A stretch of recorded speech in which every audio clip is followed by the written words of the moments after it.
Welcome back. You're still watching the Daily Debate and celebrating Science Day here in Egypt under the auspices of President Abdel Fattah al-Sisi. And to be shedding more light on this issue and this presidential activity taking place on Sunday, I am honored to be having with me in the studio tonight Dr. Nadia Zakhary, the former Minister of Scientific Research and the Professor of Medical Biochemistry at the National Cancer Institute. Thank you very much for being with us today. Thank you. And Dr. Muhammad Salah, the Professor of Physics and the Head of the International Relations Office at Al Mansoura University. Dr. Muhammad, thank you very much for being with us today. Thank you too. Thank you.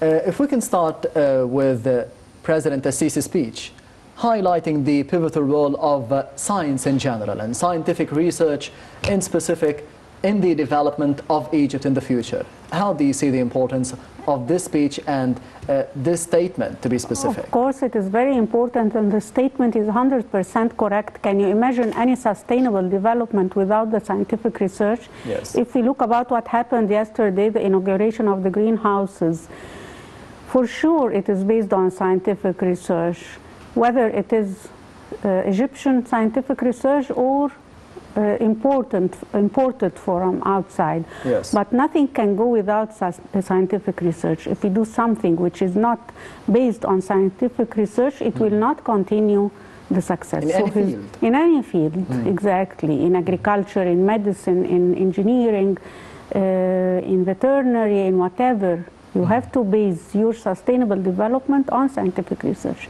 And this statement is 100% correct, because scientific research does not mean that we publish papers only, because Egypt publishes the papers so well, and we are in a very good rank in publishing scientific papers. But scientific research means as well that we apply the scientific research on the ground, and every man and woman in Egypt has to feel what is the importance of scientific research. Yes, applying scientific research, that is a very important point. How do you see the importance of it in the development of the country, as President al-Sisi said today, Dr. Muhammad? Basically, to have a development, real development in any state, it should be the sustainable one. This is why World Sustainable Development Goals established a few years ago. And one of these main goals is education. And not only education, but research, scientific research means that you have to think how to solve the problems, what people need, what people have to find better life in the future. So you have to translate, you have to transform what such ideas in mind to be as facts, as something in hand for people use, so for people benefit. So not only development should be sustainable development. This is why the vision of Egypt 2030 based on such things.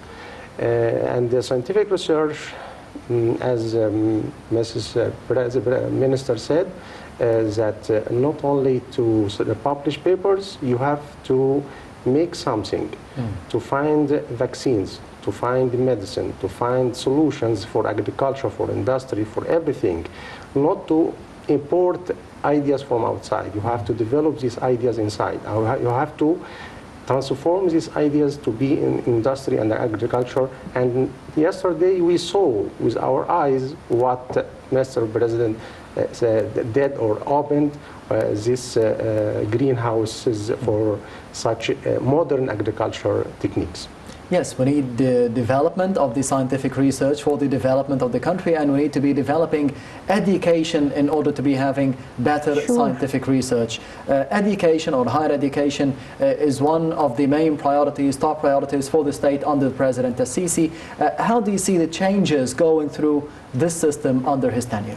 You know, we have to develop our education, because in the very near future, millions of jobs will not be found that we are working at now, and millions of jobs will be found on the stage. And so we have to prepare ourselves for these jobs, not only in Egypt. Worldwide, we have to prepare ourselves worldwide. So if anyone Egyptian youth wants to work abroad, he has to prepare himself on the future studies. And we are now developing these studies for the future jobs. Yes, how can we prepare ourselves for the future? By changing the syllabus, by changing the way of studying. And there is change now. There is change now, and also the way of studying. It's not only recitating what we are taking, it's the matter of thinking, how can we solve a problem, how can we have, we look around us, what are the problems facing us, what are the future jobs that we have to study in them and prepare ourselves in these jobs. Do you see a change in mentality of the parents of the students and the students themselves, preparing themselves for the future? Maybe the students themselves, but the parents not more or less. They are not all the parents are changing their minds. But now you can see students who love scientific research, students who love to make something in the future studies, in the, what is known as intelligent, as it's IT or artificial intelligence? The artificial intelligence and so on. I can see many youth who are very interested in such things, in biotechnology and in the future studies. They are now working in it, even if it is not in the syllabus. I met many students who like to make these scientific searches and to enter the laboratories even when they are still at the school. It's more about discovering new things. Discovering new things, exactly. Yes, developing education. How do you see it under President Al-Sisi and, of course, the Minister of Education and Higher Education now? Let's say actually that we live a golden time for education and research this time. Why? Because Mr. President by himself is taking care of such events. Last April, we saw the Global Forum of Higher Education and Scientific Research. A lot, more than hundreds of universities and partners from outside, inside, they came in the new capital to have dialogues and to discuss how to develop education. Developing education, we will not invent the bicycle from scratch. No, we can make international, international cooperations. We can modernize our curricula. We can develop more our educational programs. As Mrs. Minister said, that we, after some time, we will not need some educational programs. We need new programs. Like, let's say, for engineering, we need mechatronics. We need artificial intelligence. For medicine, for example, we need something like biomedical blah, blah, blah. We need some... And the other fields will be there in the future. It will be like interdisciplinary fields to solve the area between different fields, between medicine, maybe chemistry, maybe physics, to find the solutions between such disciplines. This will create new educational programs. It will be modern programs. This is why the international universities, the top-ranked ones, they are developing their programs according to these needs. So we are going on this track, actually. We are in a golden time because, for example, the new for universities, I saw new position. It's a vice president for international relations, vice president of the university for international. It is not there in the regular universities. So they are aware how to develop, but it takes time. But to start something is not easy in such a country or state huge like Egypt. But we are living in a golden time that Mr. President pushed the bottom to start such new things, to continue our sustainable development using such new trends of education and research. Yes, in the fields of, or more specifically in the field of physics, how do you see the future of it and the future opportunities in terms of jobs? And do you think that, as Dr. Nadia is saying, the youth are preparing themselves, are well prepared for the future in the field of physics? Let's tell you some short story about one of my students. Yes. He is it's not enough for him to attend our lectures. He's trying really. He's trying to acquire more knowledge online, to study some courses from US, MIT, and so on, for such prestigious universities. Yeah, and physics as pure physics in the future will not as previously, because now we are using physics to solve some problems in other fields like medical physics, biophysics, and so on. We need physics as a tool, main tool to solve other problems in the other fields. That's what I said, interdisciplinary fields. Yes. Yeah. So our students really, they are intelligent enough, but we need to let's say, to modernize our minds, to help them more, to, let's say, to go faster at their minds. Yes, we need also to be on the international standards of modernizing the curricula. Yes. We have to go internationally. This is why the international relations as international cooperation on research and education, not only research, because research, international relations, it's a long time ago. Everybody is working in their research very, very well, but to have international cooperation, very good one on the educational program, this is what we need to develop it. Yeah. For such basic science like mathematics or chemistry or physics, we need to use or to teach our students the basics, yes, but we need to show them how to use such tools to solve in the other areas of other fields like medicine and pharmacy and so on. Yes, so we have potential, we have intelligence here in the country, but how can we attract them or keeping them within the country to be using their efforts and intelligence for the benefit of Egypt and not just going to the United States, to Japan, to India even, to be using those efforts or using those potentials outside of the country for the benefit of other places? Okay, the most important thing is to establish the infrastructure of the laboratories. Because he can go abroad and know a certain technique and he's expert in this technique, and when he returns back to Egypt he doesn't find the equipment that aids him in doing such research. This means that his field is not here. Yes, so the best thing is to develop the infrastructure of the laboratories. Making scholarships between Egypt and other countries is very important, because we cannot close on ourselves and say we are going to work at Egypt only. You know, it's very good for him to go and study something, but to return back and apply what he has studied. And also, the foreign ones, when they come to Egypt, they learn something. Of course. They don't only, we don't. Exchange. Yes, it's an exchange. And I want to say that, as my colleague said, that the interdisciplinary research is very, very important. Let us take an example as the drug for the virus C, for the hepatitis C.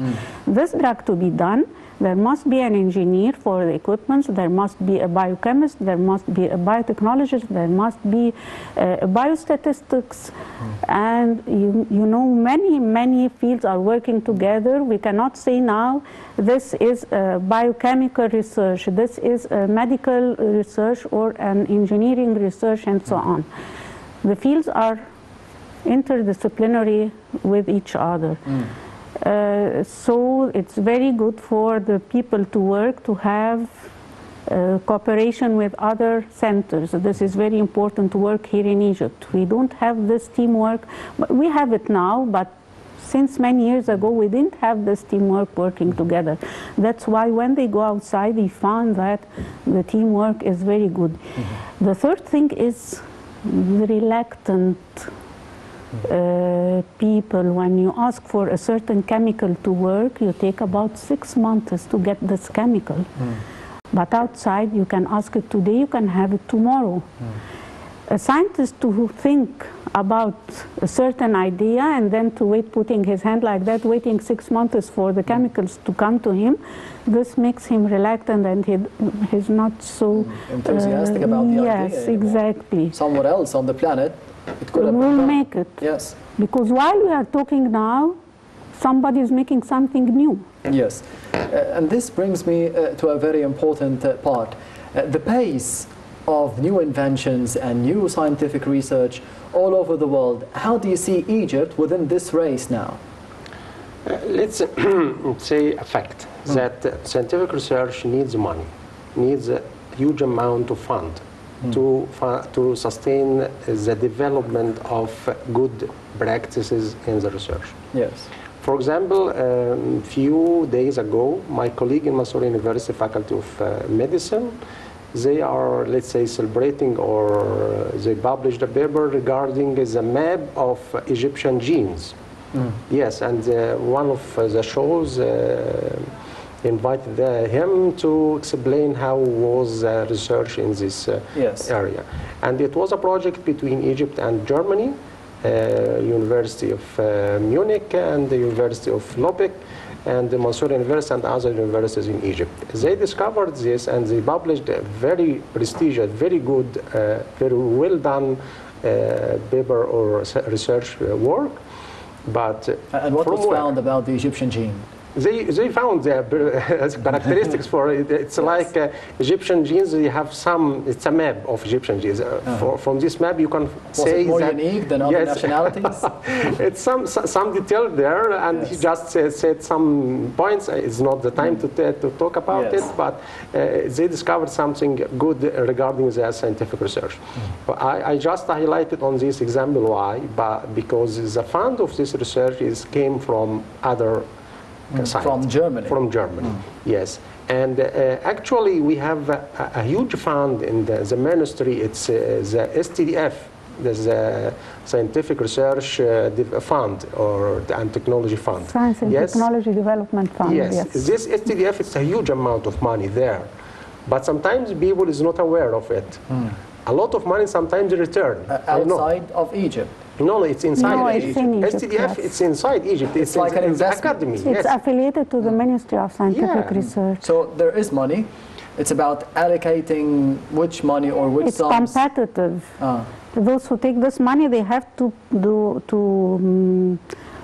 submit a competitive project.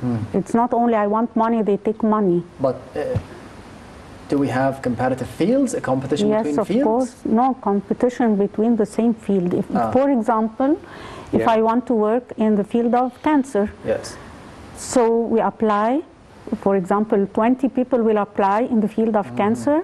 2 of them only will take the project because the project is really a good one. So we have this here in Egypt. Yes, we have it here. Since about 20 years ago. 20 years? But yes, 15 or 20 years ago. There's a difference in scientific research? Did it make a difference that we want or we can see here in the country to be applied? Of course, this is a way to fund our projects. That's the right way.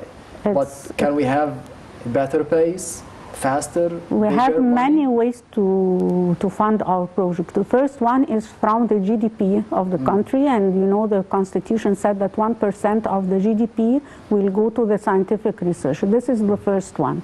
And that's an improvement. 1% of GDP. Of course, it's a very big improvement. The second way is when we apply. For example, I have a certain research and I applied it. I will take some of the fund or the money that I gained. The institute in which I made the project will take some, and the businessman will take some. So this is again part of the money that will go to the scientific research.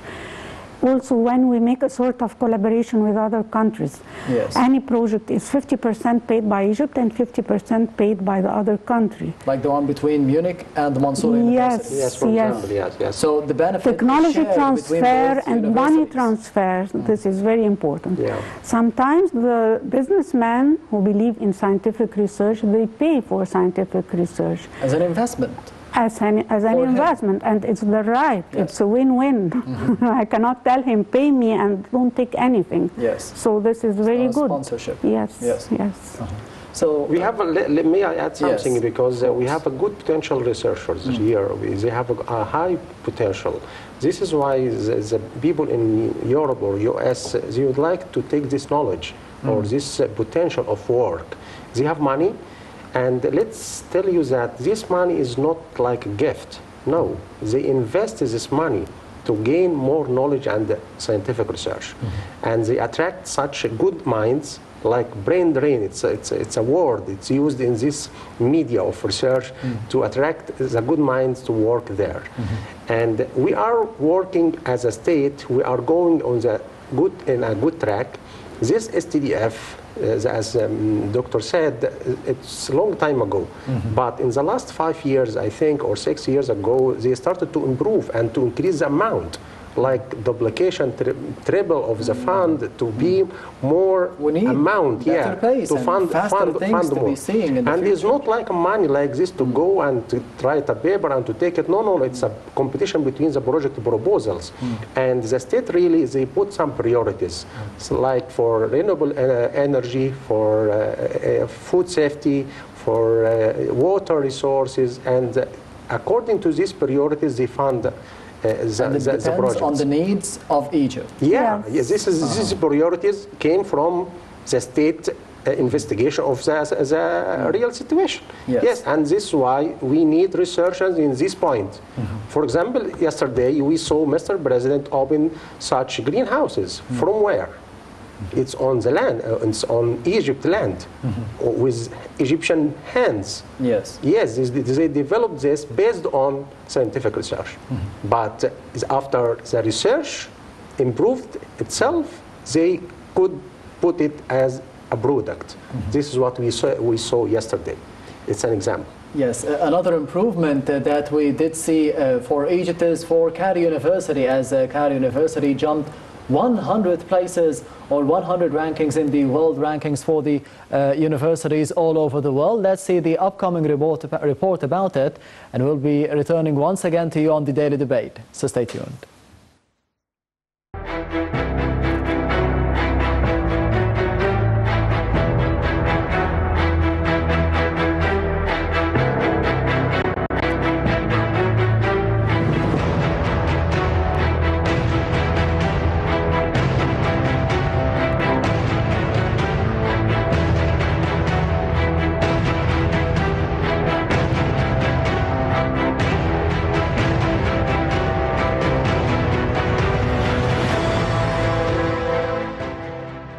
Cairo University has jumped 100 ranks to occupy 301 out of 400 category place in the 2019 academic ranking of world universities, ARWU of Shanghai Ranking Consultancy.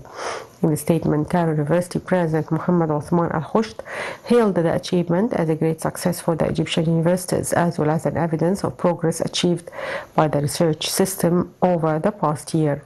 Ain Shams and Alexandria universities were ranked in the 701 out of 800 category, followed by Mansoura University, which was placed in 801 category. The ARWU has been presenting the world top 500 universities annually based on transparent methodology and objective third-party data. It has been recognized as the precursor of global university rankings and the most trustworthy one. In the same context, Egypt jumped 10 positions to rank 95th in the Global Innovation Index GII for 2018. It also ranked 45th in the Innovation Efficiency Ratio, jumping from the 81st position in the previous year. The GII gives detailed metrics about 126 countries, representing 90.8% of the world's population, concerning the innovation performance of these countries. According to a government report presented in the fiscal year 2018-2019, Egypt has spent £19.9 billion to support scientific research, saying that the country managed to raise the number of published international researchers to 20,000. The number of patents issued for Egyptians and foreigners reached 108 patents and 975 patent applications.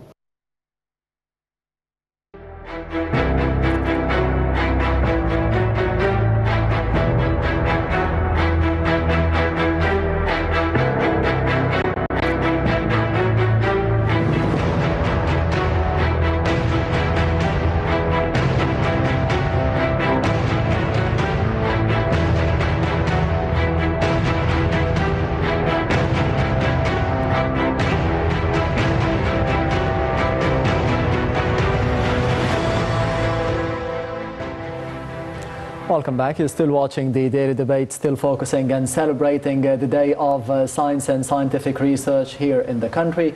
And the past report was about the Cairo University jumping, Dr. Nadia, about 100 places or 100 rankings in the, as Dr. Mohammed said at the break, the Shanghai Ranking Consultancy of the world universities. How do you see the importance of this achievement? I'm proud of it because I'm affiliated to Cairo University. Yes, me too.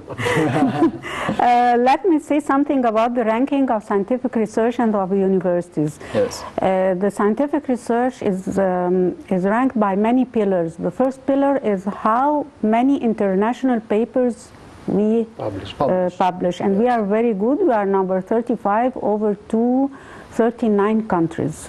So we are among the first 17%.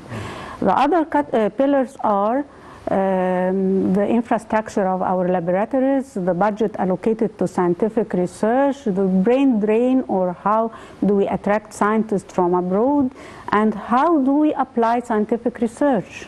Not only to take from the GDP, but how many we give to the GDP from scientific research.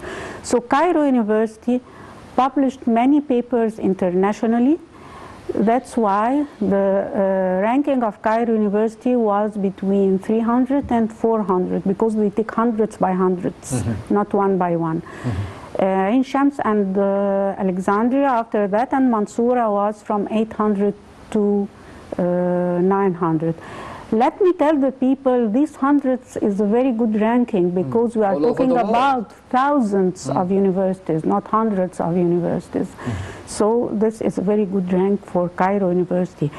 Also, they see how many people or scientists from Cairo University have taken international prizes, like Zuwail is from Alexandria, he's not from Cairo University, but Naguib Mahfouz and others who took international prizes. How many were working in a certain high-level occupation, and so on. All these took the Cairo University to be the 400, from 300 to 400 worldwide, and this is a very good ranking, because the best ranking worldwide is still 500, and then they take the next 500 and so on. So Cairo University, I know Dr. Muhammad, you belong to Mansoura University, but Cairo University... it has a very good rank as well. Good ranking, but there's an improvement for the Egyptian universities. What do you think the main reason behind this improvement? Let's tell you that there are many systems for world university ranking generally, and the Shanghai ranking is one of the important ones, and they are evaluating only 1,000 universities all over the world. If we take in our mind how many universities in the world, it will be more and more and more thousands of universities. Yes. But this Shanghai system of ranking, they are evaluating only 1,000 universities all over the world, and to have like 4 universities only from Egypt among these 1,000 universities, it's really, we have, as an Egyptian, I am proud of this. Especially Cairo University. Cairo, as other universities in Egypt, we are not competing with Cairo. Yes. Cairo is Cairo University. It's an old one, ancient one. It's the history of science. But we need this competition, because all over the world we can see competition between universities from within the country. I'm talking about Cairo University, it's a special case, you know. It is the only one established in Egypt a long time ago, and everything is there, and it's a long history. And if you are comparing with some universities like Mansoura University, it's only 1972, 73, something like this.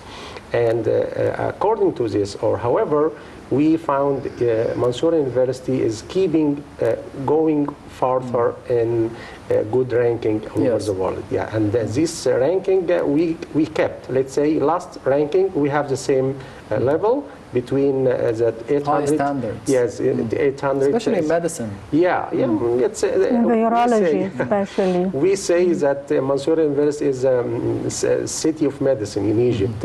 I know that Cairo University was other. No, but the urology is international. It's not only in Egypt. This neurology and nephrology center is not only in Egypt. It's in the Middle East, the best one. And now in Mansoura University we have more than 10 centers and hospitals like neurology and nephrology center. We celebrated a few weeks ago 700 cases of liver transplants. We succeeded, and we can do more and more, but we need more infrastructure for this. Regarding the medical sector, Mansoura University is very good. And ranking is not based on medicine only, or not based on science only. It is they are evaluating everything inside the university, and taking care or taking in our account that there are some faculties like Faculty of Commerce or Faculty of Law, Faculty of Arts. They are not seen internationally because this is not in Egypt only. It's not in Egypt. It's everywhere. Because they are publishing in Arabic. Yes, domestic disciplines. They are dealing with, let's say, national things. And the amount of students and the staff in these faculties, sometimes more than the half of the university capacity. And if we divide any university in two universities, one for humanities and one for science, we'll find the scientific part of any university in Egypt will not only in the between 200 or 300 like Cairo University, no, it will be more. It will be higher than this. But this is the situation because we still in Egypt in the classic form of universities. In many of European countries, they are dividing the university according to economic university, technical university, medical university, and so on. In the same city, we can find 5 universities. But we still keep the classical form of the huge universities in Egypt. Yes, and hopefully we can see those future universities in the future cities in New Alamein, in the new administrative capital, all those universities with the future of Egypt. This is why I told you you are living in a golden time. Yes. That we push the bottom and we need to go farther and achieve more. Yes. Let me add that there are 3 technical universities that will be opened soon. Yes. In less than a minute? Yes. Yes, because we're running out of time. Okay. Yes, Dr. Muhammad Salah, the Professor of Physics, Head of the International Relations Office at Al Mansoura University. Thank you very much for being with us today on the Daily Debate. Thank you. And Dr. Nadia Zakhary, the former Minister of Scientific Research and the Professor of Medical Biochemistry at the National Cancer Institute. Thank you very much for being with us today on the Daily Debate. Thank you. And this brings us to the end of the Daily Debate for tonight. Thank you for watching and good night.